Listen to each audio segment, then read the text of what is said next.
Hello and welcome one and all. Welcome back to another video. In this video, we're going to be going over all of the Destiny 2 Season of the Deep leaks. Season of the Deep is obviously coming out this week, and I just wanted to go over every single leak that has come out over the last few weeks.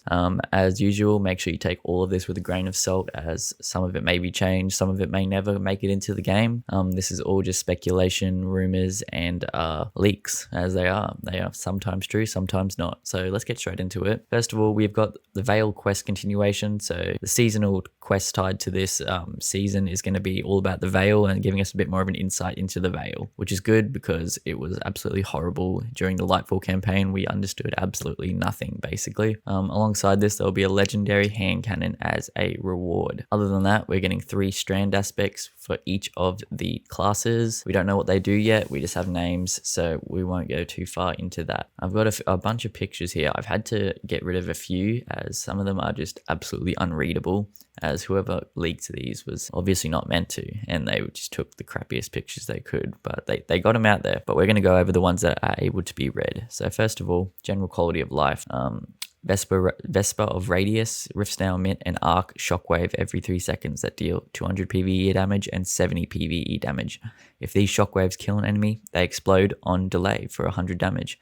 When Arc subclass is equipped, both effects apply to the blind status effect. So far, that's pretty good. So I believe these are aspects or class specific quality of life changes. As for the Astrosight verse, blink further and more frequently, leaving behind a burst of void damage that also suppresses. Really good. So far, they seem like they're giving us some good upgrades to our already awesome abilities. Sanguine Alchemy gives a smaller bonus to damage to weapons that match your subclass when standing in a rift. Now that, I'll take that. That is awesome. I believe that's an exotic upgrade, basically. Claws of Ahamkara, which are already awesome. You gain an additional melee charge. Powered melee kills spawn and overpower. Can take that. I'm not going to say no to that at all. The Starfire Protocol, reducing the amount of grenade energy granted per damage instance down to 5% from 20%, I believe. That is absolutely insane. This means you'll get 1 grenade charge back every 8 seconds instead of every 2 seconds.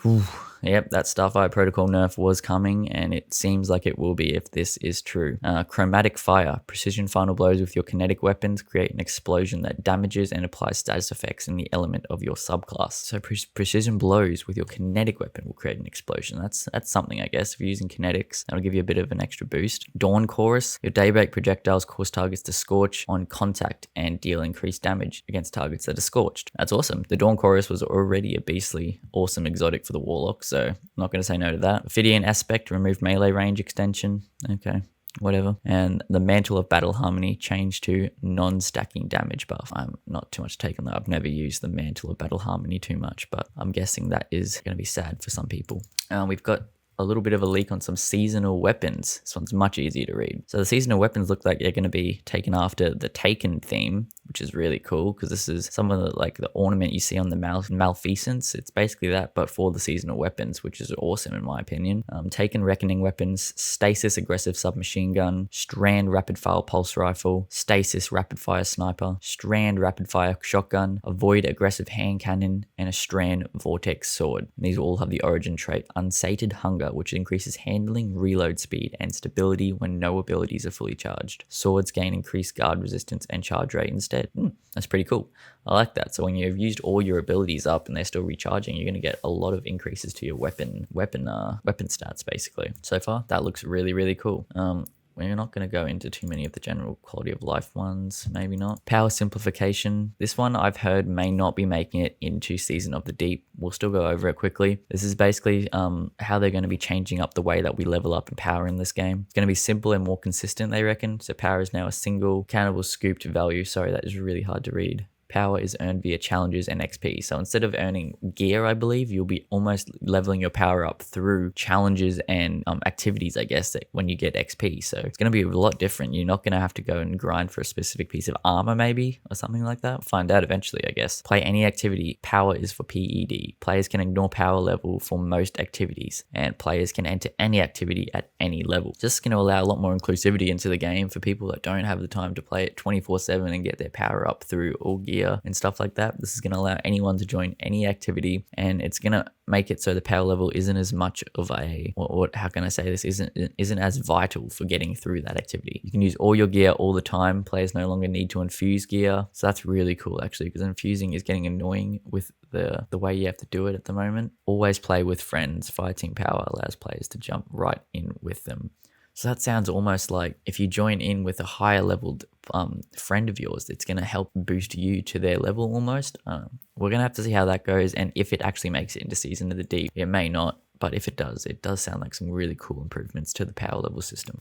As we know, we're going to have a new dungeon in this season, and we've got some views of what the weapons are probably going to look like, I'm guessing. Seems they have a very oceany, deep Season of the Deep feel to them. And basically what we're going to have is a stasis wave frame breach grenade launcher, lava wave frame grenade launcher, so that is awesome. Solar rapid fire glaive, solar aggressive submachine gun, and a stasis aggressive rocket launcher. So stasis and solar, it seems. They will all be having the origin trait of restoration ritual, reviving allies or killing enemies with finishes, reloads this weapon, and readies an emergency reload for the next time this weapon runs out of ammo. So basically, that's like every time you revive or kill enemies with finishes, you're going to be reloading your weapon and readying an emergency reload for the next time the weapon runs out of ammo. That is really cool. So if you're running around doing a lot of finishes on enemies, you can almost use up all your ammo on your gun, do a finisher, get your ammo back, and restart it. It's almost like its own demolition perk, basically. So seems like it'll be a pretty cool origin trait. We'll have to see how that goes. So there will be transmats that become unlocks like shaders now. So transmats you won't have to keep getting almost. You'll be able to, once you unlock one, you can put it on anything that you like, or I guess it's just the one that you have for yourself. So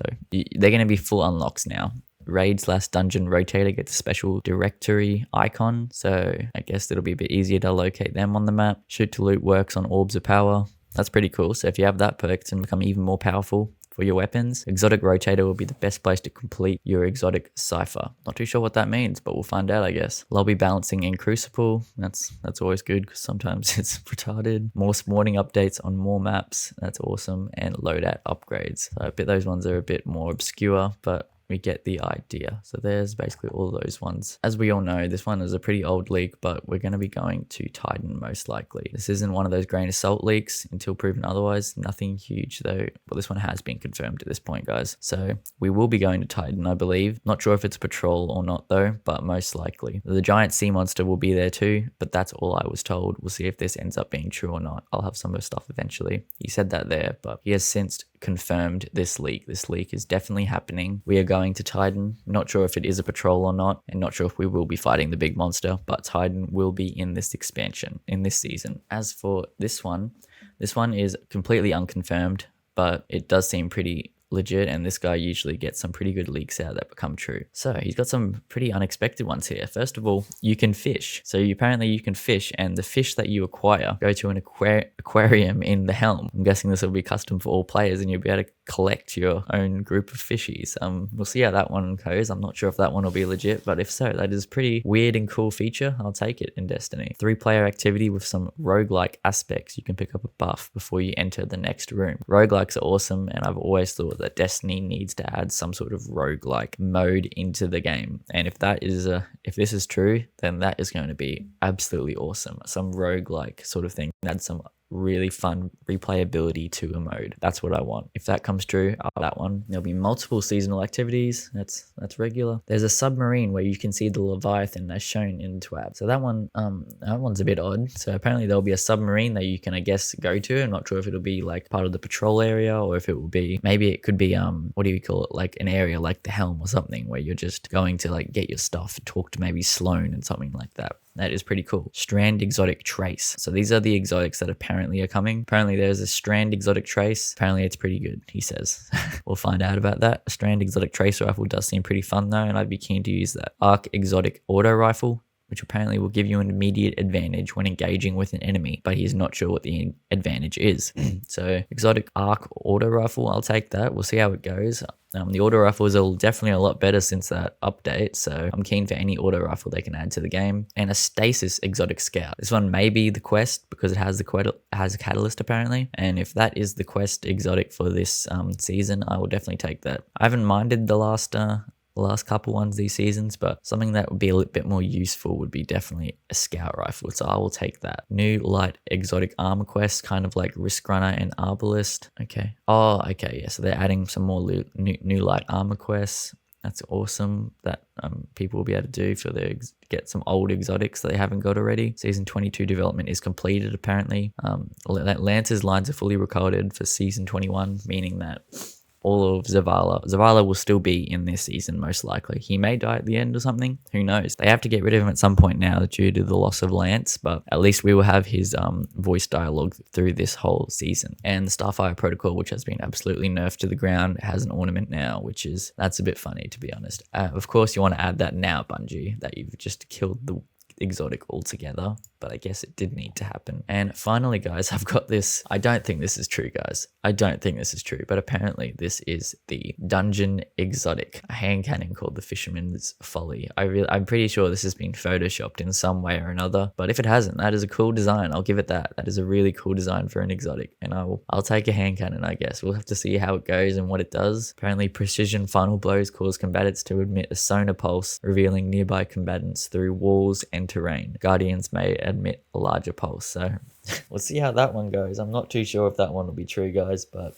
it is something to look out for. And if that is true, then that is the weirdest leak I've ever seen. But the Fisherman's Folly. I believe that is all of the leaks that we have, guys. There's a lot of quality of life updates and a lot of exotics, if this is all true, to be honest, that are coming with this expansion. I will definitely take any and all Destiny 2 content I can get. Hopefully it's a good season, guys.